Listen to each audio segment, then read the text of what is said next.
दोपहर 3 बजे के भोजपुरी समाचार में अपने के स्वागत बा। नमस्कार, हम प्रतिमा। सबसे पहले प्रमुख समाचार। प्रधानमंत्री केपी शर्मा ओली ताप्लेजुङ तरफ प्रस्थान। आज ही नेपाल भारत सीमा क्षेत्र इलाम के जौवारी भ्रमण के बाद काठमाडौँ लौटे के कार्यक्रम।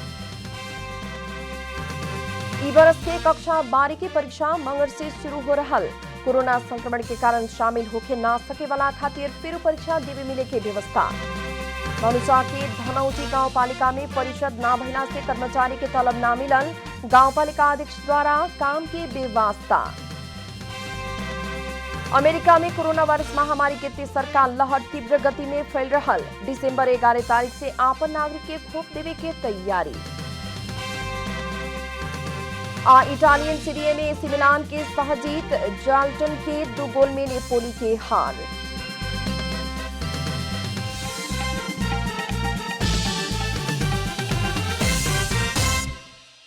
अब पूरा समाचार। प्रधानमंत्री केपी शर्मा ओली ताप्लेजुङ गइल बानी। प्रधानमंत्री ओली इलाम के फक्ताङलुङ गाउँपालिका 6 स्थित घुन्सा पुगल बानी ह।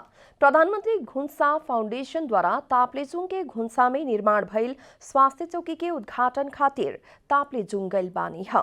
स्वास्थ्य चौकी के उद्घाटन के बाद प्रधानमंत्री ओली नेपाल भारत सीमा क्षेत्र इलाम के जौवारी पुगेम। जौवारी भ्रमण के बाद प्रधानमंत्री ओली आज काठमाडौँ लौटे हन। प्रधानमंत्री ओली संगे संस्कृति, पर्यटन तथा नागरिक उड्डयन मंत्री योगेश भट्टराई, संविधान सभा अध्यक्ष सुभाष नेमवाङ, प्रदेश के मुख्यमंत्री शेरधन राय भी बानी लोग। इस बरस के कक्षा 12 के परीक्षा बिहान मंगर से शुरू होके जा रहल बा। शिक्षा विज्ञान तथा प्रविधि मंत्री गिरिराज मणि पोखरेल परीक्षा केंद्र में सभी स्वास्थ्य मापदंड पालना होखे वाला भइल कारण निश्चिंत होखेला आग्रह कैले बानी। परीक्षा केंद्र आसपास भीड़भाड़ ना करेला मंत्री पोखरेल अभिभावक से आग्रह कैले बानी। परीक्षा के सिलसिला में विद्यार्थी के कोविड संक्रमण पुष्टि होके परीक्षा में शामिल होके ना सकल अवस्था में फिर परीक्षा देवे के व्यवस्था मिलावल भी उहाँ के स्पष्ट कैले बानी। परीक्षा केंद्र में आइला पर गईला पर आ घर में ही रहल समय आवश्यक सचेतना अपनावे खातिर सरकार आग्रह कैले बा। सरकार सभी परीक्षा केंद्र में हेल्थ डेस्क अनिवार्य राखे पड़े के व्यवस्था भी कैले बा। हेल्थ डेस्क में हाथ धोए के आ बुखार नापे के व्यवस्था कैल गेल बा। विद्यार्थी, निरीक्षक आ परीक्षा केंद्र में रहे वाला कर्मचारी के अनिवार्य मास्क पहिरे के व्यवस्था मिलावल गेल बा। एगो कोठरी में बेसी में 20 जने परीक्षार्थी ही राखे के मिले। विद्यार्थी के 2-2 मीटर के दूरी में ही राखे के व्यवस्था मिलावल गल बा। कोनो परीक्षार्थी के कोरोना से मिलते जुलते लक्षण दिखला पर ओकरा खातिर अलगे कोठरी के व्यवस्था मिलावे के पड़ी। राष्ट्रीय परीक्षा बोर्ड स्वास्थ्य मापदंड अनिवार्य पालना करे खातिर केंद्राध्यक्ष सबके निर्देशन दिले बा। परीक्षा में 4 लाख से बेसी विद्यार्थी शामिल हो रहल बाटे लोग। जाजरकोट सदरमुकाम खलंगा एम्बुलेंस विहीन भइल बा। एम्बुलेंस बिगड़ल 2 बरस तक मरम्मत ना कैला बाद जाजरकोट अस्पताल एम्बुलेंस विहीन भइल ह।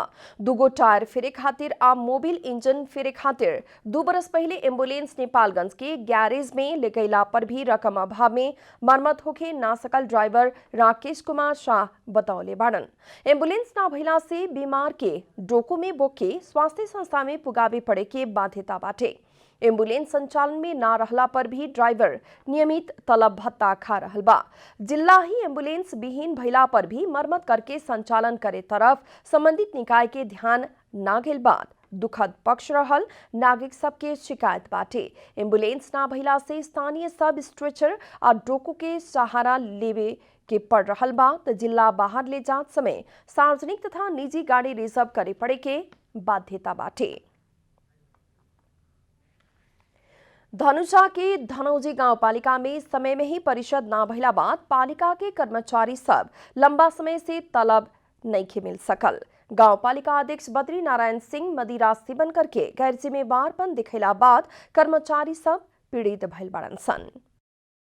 धनुषा के धनौजी गांवपालिका के अध्यक्ष बद्रीनारायण सिंह के गैर जिम्मेवारीपन के कारण कर्मचारी सब लंबा समय से तलब नहीं खेले हुए सकल। पालिका के कर्मचारी सब बीतल 7 महीना से तलब विहीन बनल बाटे। 5 गो वार्ड रहल धनौजी गांवपालिका में अध्यक्ष और उपाध्यक्ष के मत भिन्नता के कारण कर्मचारी सब पीड़ित बनते गइल बा। इन्हें 3 गो वार्ड अध्यक्ष सब गांवपालिका के अध्यक्ष से कोरोना काल में खर्च कईल रकम के हिसाब किताब ना कैला तक परिशोध होखे ना देवे के अड़ान लेहला बाद असार महीना भीतर करे पड़े वाला परिशोध अभी तक ले होखे नहीं के सकल।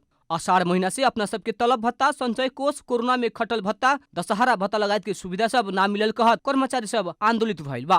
बारम्बार पटक पोहोर साल पनि हामी दशैंदेखि लिएर हैन पनि तलब खाएन। पोहोर साल पनि यही हालतबाट हामी सिडिओ कार्यालयमा पनि गएको छौँ हैन। त्यसको एउटा के भन्छ उसमा फटक यहाँदेखि लिएर के भन्छ नि पनि बुझा प्रदेशसम्म पनि बुझाएको छ हैन। गत 3 वर्षदेखि हामीहरूको यही हालत छ। 3 महिनामा, 4 महिनामा, 6 महिनामा, 8 महिनामा तलब खाने। यो त कहिले सिस्टम छैन। उहाँहरूको बाँडफाँड नमिल्यो भने के हामी चाहिँ के तलब नखानु? करीब 6 महीना से तलब भत्ता ना मिला के बाद कर्मचारी सब गांवपालिका में तालाबंदी कैले बा। इन्हें गांवपालिका के अध्यक्ष बद्रीनारायण सिंह परिशोध होके ना सकला बाद तलब खियाव खातिर समस्या होखल बताउले बारन। कुछ वार्ड अध्यक्ष और गांवपालिका के सदस्य सबके व्यक्तिगत स्वार्थ के कारण परिशोध करे ना सकल सिंह के आरोप बा।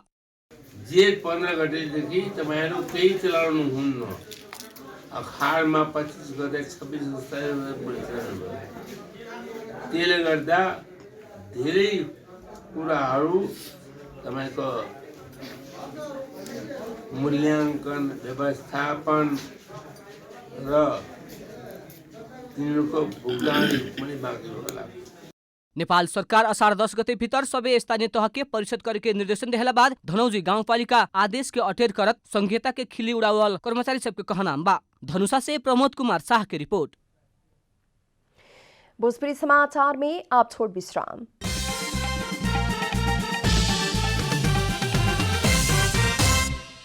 भोजपुरी समाचार में अब बाकी समाचार। प्रदेश नंबर 1 में दुर्घटना तथा विभिन्न रोग के कारण अपांगता भयल लोग खातिर खेल सके वाला किस्म के रफ राइडर व्हील चेयर वितरण कल गेल बा। राष्ट्रीय अपांग पुनर्स्थापना समाज काठमांडू के सहयोग आ स्पाइनल इंजुरी संघ प्रदेश 1 के सहकार्य में 17 गो व्हील चेयर वितरण कल गेल है।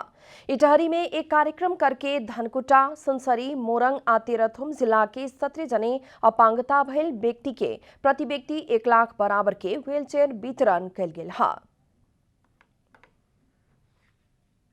राष्ट्रिय अपाङ्ग समाज पुनर्स्थापना समाज अनानबाट जुन व्हीलचेयर हामीले पायौँ सुगम सरहरू मार्फत, त्यसका लागि हामी उहाँहरूलाई एकदमै धेरै धन्यवाद दिन चाहन्छौँ।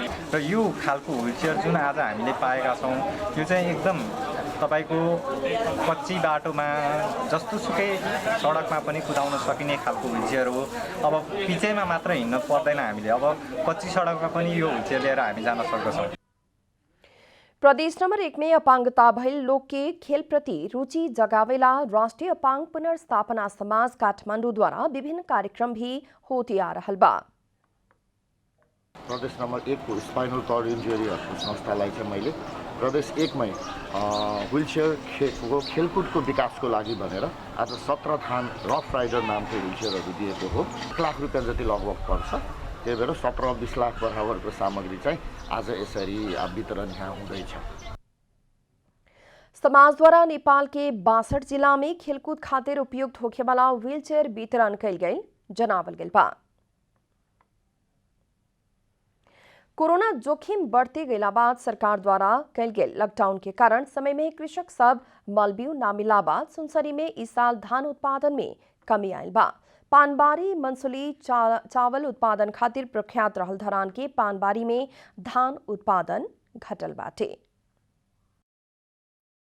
देश में ही पानबारी मंसूली चावल उत्पादन होला क्षेत्र के रूप में प्रख्यात सुनसरी के धरान उप महानगरपालिका स्थित पानबारी में बीतल बरस फौजी क्रिया के प्रकोप के कारण धान उत्पादन में कमी आयल रहे। लेकिन ई बरस कोरोना जोखिम के कारण सरकार से कई लॉकडाउन के कारण कृषक सब समय में ही बिया मल ना मिलला के कारण धान उत्पादन में कमी आयल बतौले बा। कृषक सबसे कई मेहनत मुताबिक उत्पादन ना भइला के बाद उ सब चिंतित बनल बा। 60 मुरी फल्थ्यो, अहिले 41 मुरी मात्रै भयो। खै अब के कारणले हो, भुस पनि निस्केन, मल खाद पनि नपाएर। अर्को कुरा के छ भने अब खेतीयोग्य जमिन जति सबै पलटिनमा गए।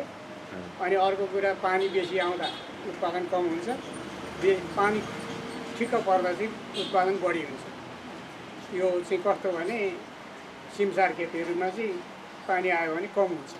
2 बरस पहले ही सरकार पानबारी के कृषि पॉकेट क्षेत्र घोषणा कैले रहे, लेकिन तीनों तह के सरकार से कृषक के समस्या के ध्यान न देहल उ सबके शिकायत बा। सरकार से कृषि पॉकेट क्षेत्र घोषणा कैला पर भी कृषि क्षेत्र में ज्यादा बजट उपलब्ध कराव ना सकल उ लोग के कहना बा। कोरोना महामारी के बीच में सरकार मल बिया उपलब्ध कराव ना सकला से कृषक सब दूसरा ओर से खरीद करके ल्याव परे के कारण भाव ज्यादा बढ़ल बा। किसानहरूले इटरीको सहकारीहरू त्यो नेसनल ट्रेडिङको जो सदस्य थिए यी सदस्यहरू भएका सहकारीमा गएर एक बोरा लिन जाँदाखेरि एकदम महँगो, अत्यन्त महँगो त्यो धानबारीमा चाहिँ मल लगाएर त्यो मलले उत्पादन भएको भयो, तर उत्पादन त यसपालि कुनै पनि रोगहरू धानमा लागेन, तर त्यो मलको कारणले गर्दाखेरि लागत मूल्य चाहिँ अलिकति बढेको अवस्था छ। कृषि पॉकेट क्षेत्र घोषणा कैले स्थान में उपमहानगरपालिका ध्यान देके जीवन स्तर के सहज बना परे के कृषक सब के कहना बा।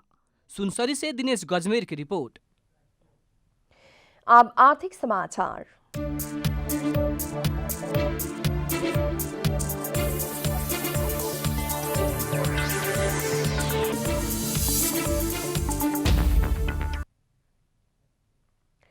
कोरोना प्रभावित तथा विपन्न किसान सबके कृषि पेशा में आत्मनिर्भर बनावे के उद्देश्य के साथ कंचनपुर के बेदकोट नगरपालिका सभी वार्ड सबके तरकारी पकड़ क्षेत्र निर्धारण के लिए बा। कृषि के प्राथमिकता में रख के काम शुरू कैला बाद कृषक सब उद्यमशीलता तरफ आकर्षित भइल बाटे लोग।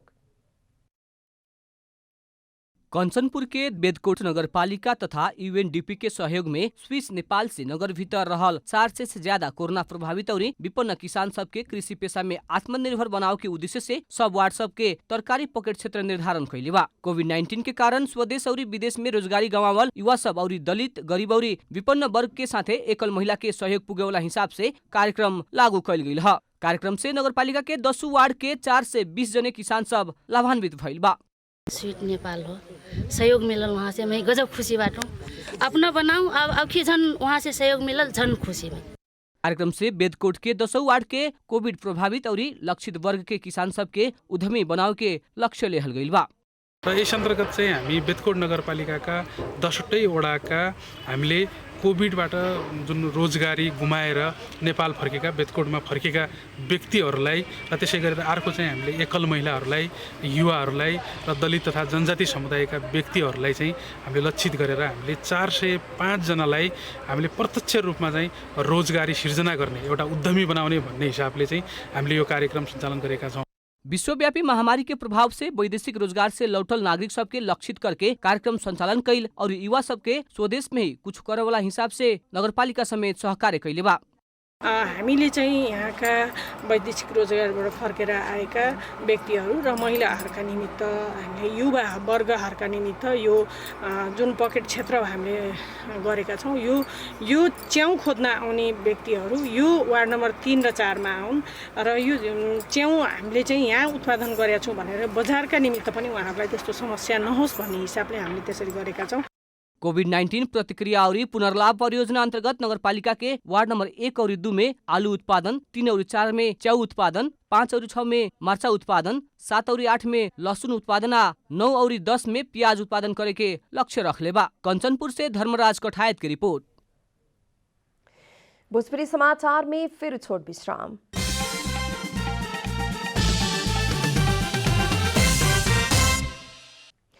भोजपुरी समाचार में अब अंतर्राष्ट्रीय समाचार।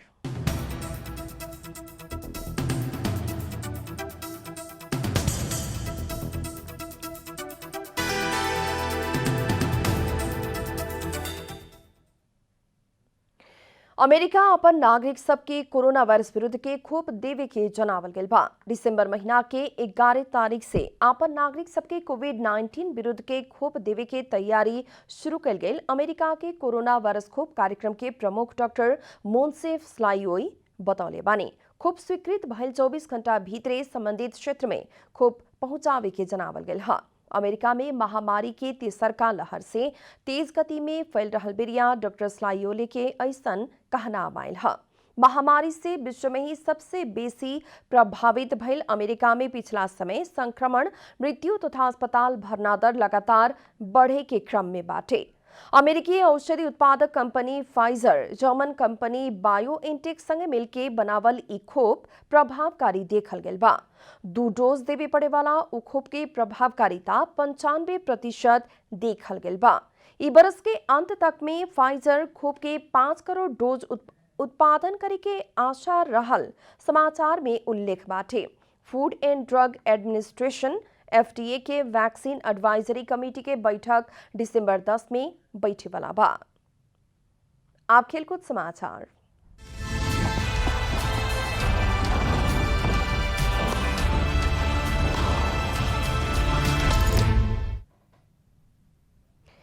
इटालियन सीरिया में एसी मिलान सहज जीत हासिल कैले बा। इतवार के रात नेपोली में भइल खेल में मिलान नेपोली ऊपर 3-1 के सहज जीत हासिल कैला खा।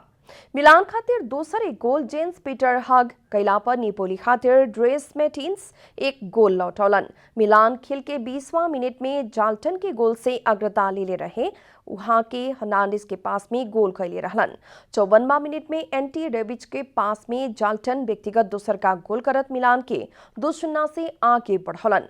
सीरिया में जाल्टन के 6 खेल में 10वां गोल हा। समग्र में वहां के मिलान खातिर इस सीजन 10 खेल में 11 गोल कैले बड़न। 63वां मिनट में मेटिन्स गोल करत नेपोली के खेल में लौटे के संकेत देहलन।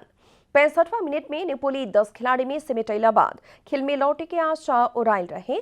हर्नांडिस ऊपर फॉल कैला बाद दोहरा पियर कार्ड खात टिमो बाकायो के मैदान से बाहर भइल रहलन। इंजुरी समय के थप कल गेल 5वां मिनट में नेट्स पीटर हग गोल करत मिलान के 3-1 के सहज जीत दिलौलन। जीत संगे अपराजित रहल मिलान 8 खेल से 20 अंक जोड़ के शीर्ष स्थान में 2 अंक के अग्रता लेवे में सफल भइलन हा। हारल नेपोली 14 अंक जोड़ के 6ठा स्थान में बाटे। अंत में प्रमुख समाचार फिर एक बेर।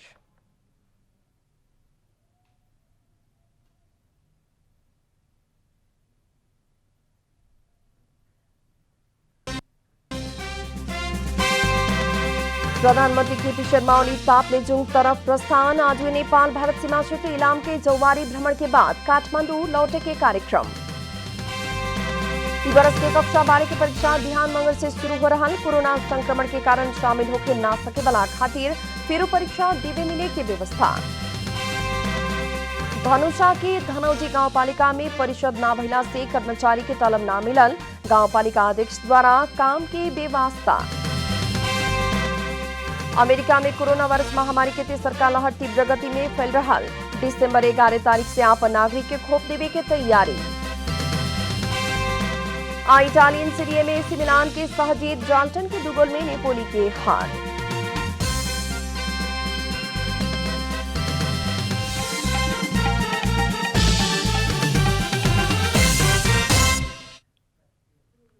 एक साथ भोजपुरी समाचार अभी खातिर इतना ही। जनता द्वारा जनता खातिर प्रसारित जनता टेलीविजन के कार्यक्रम सब अपने यूट्यूब, ट्विटर, फेसबुक और हमने के वेबसाइट जनतासमाचार.com में भी पढ़ आ देख सकतानी लोग।